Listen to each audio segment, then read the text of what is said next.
Welcome and welcome back, everybody, to the OK Grognard Show. Today is Wednesday, April 29th, 2026.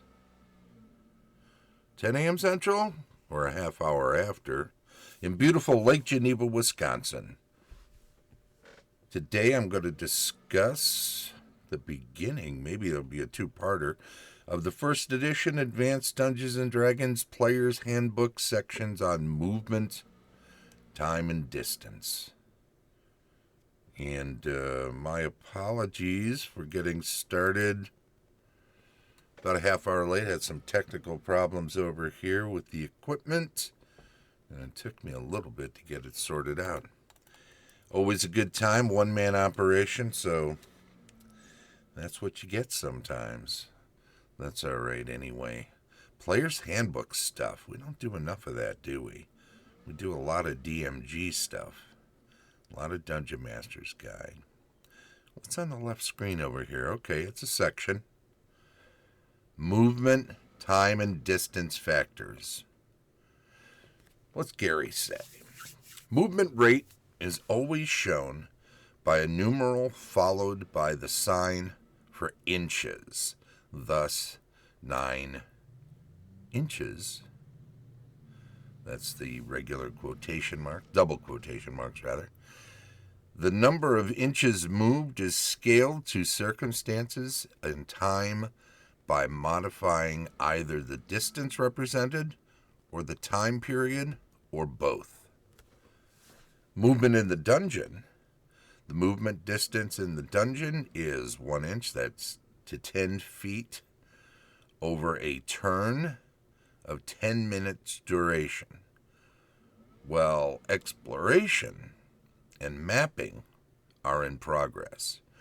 If the party is following a known route or map, the movement rate is 5 times greater. So each move takes 1/5 of a turn, 2 rounds, because there's 10 rounds in a turn.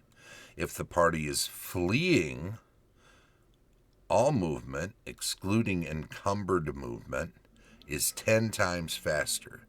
So each move takes only 1/10 of a turn or 1 round. That's 1 minute, a turn being 10 minutes. This same movement rate applies to combat situations. So by converting 1 inch movement rate to 10 feet, and then taking 1/10 of the round using segments, 1/10 of a round, the round has 10 segments, each being 6 seconds. The distance a character or monster can travel during the course of combat is easily found. And that's why we have this handy table. Distance traveled in 1, and then the movement rate in the left-hand column, 6 inches or 60 feet, 9 inches is 90 feet, 12 inches, 120 feet, 15 inches, 150 feet, 18 inches, 180 feet in 1 minute a round. Segment, 6 seconds. 6 inches, you can move 6 feet. 9 inches, 9 feet. 12 inches, 12 feet. 15 inches, 15 feet. 18 inches, 18 feet. If movement, but 12 feet, if moving but 12 feet in 6 seconds seems slow, consider the conditions, whether prolonged physical exertion or the threat of hostile counter to the movement. So in other words, you might be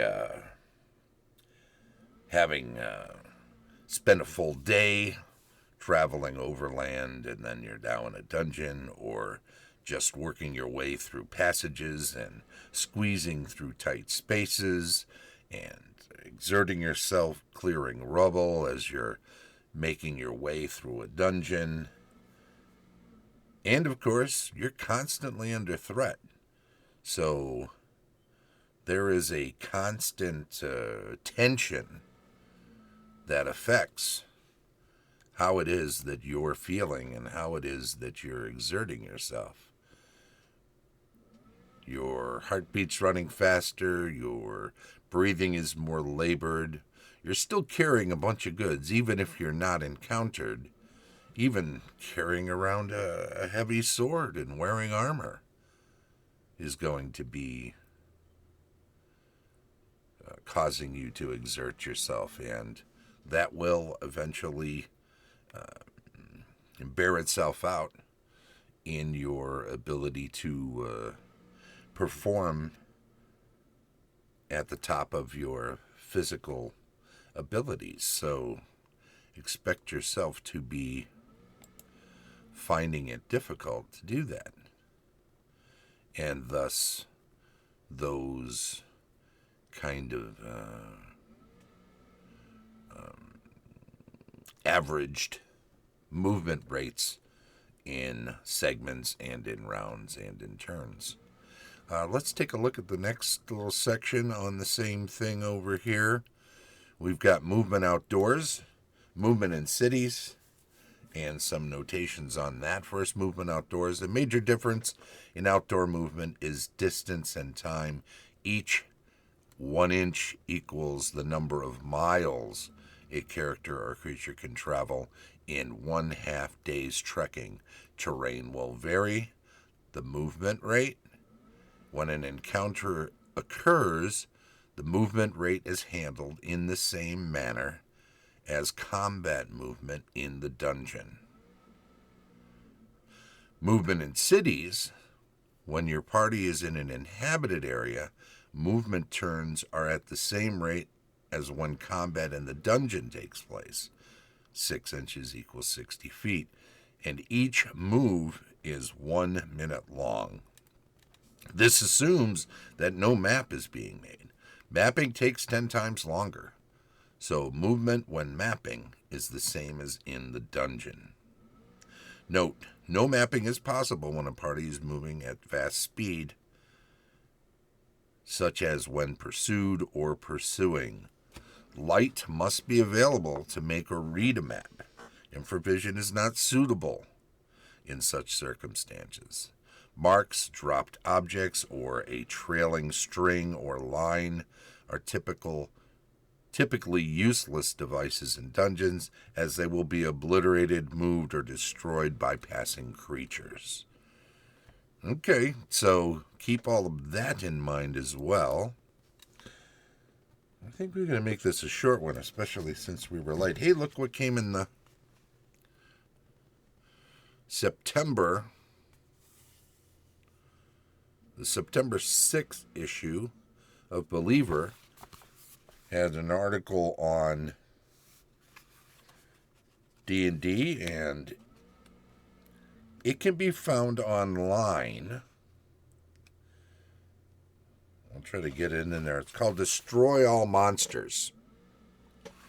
My friend Martin from Daddy Rolled a One YouTube channel, which is an excellent YouTube channel, by the way, discussed this as part of his research. I'll try to remember to put that in the show notes for this. That should be easy enough. And you can check that out at your leisure. But, just keep in mind this is an artifact from 2006, 20 years ago. It was not long before Gary passed in 2008, on March 4th. And of course, there's been so much research into the history of Dungeons and Dragons in the intervening 20 years. We're now, another 2/3 of the life of the game in the history of the game is now in front of people on the internet and various interviews, and all of that has increased the knowledge. So if there is some information in that article that's a little apocryphal or a little off, take it with a grain of salt. Don't let it ruin your day is what I'm saying. In any event, check that out, and we'll wrap this up. We've got a little more to deal with as far as time and distance are concerned, and we'll take that up in a part 2 next week. Thanks a lot for dropping in. We were checking out the first edition Advanced Dungeons & Dragons Players Handbook sections on movement, time, and distance. This was part 1. Don't forget the show streams live on Twitch each Wednesday at 10 a.m. Central under ideal conditions. And then it's archived on YouTube. Like, subscribe, follow, comment, all of that fun stuff would be appreciated. And don't forget to support the channel, even at the free level on the patreon.com. That link's also in the show notes, and join such illustrious others as Tom Tullis of Fat Dragon Games, Carlos Lysing of Castle Entertainment, Heath Farndon of the AD&D 20, Dave O'Brien, unauthorized user, Dethangel Shadow, Heidi and Eric Agagax Garland of Gaxland, Vince Ragusa of the Maroon Room, an excellent prog rock band, Daniel Caldwell of Griffin and Gargoyle, Martin Thomas of Daddy Roll 1, great YouTube channel, Christian Garcia, Stephanie Lesniewski-Gruchow, Cera Toppilopkus, Colin Szablewski, go Avs, Sergeant Zeno, Bruiser, Nate Mosier, Rod Garcia, John Smith, and as always, Shane Bradley, DM Extraordinaire. This has been the OK Grognard Show from beautiful Lake Geneva, Wisconsin. Thank you, and bye-bye.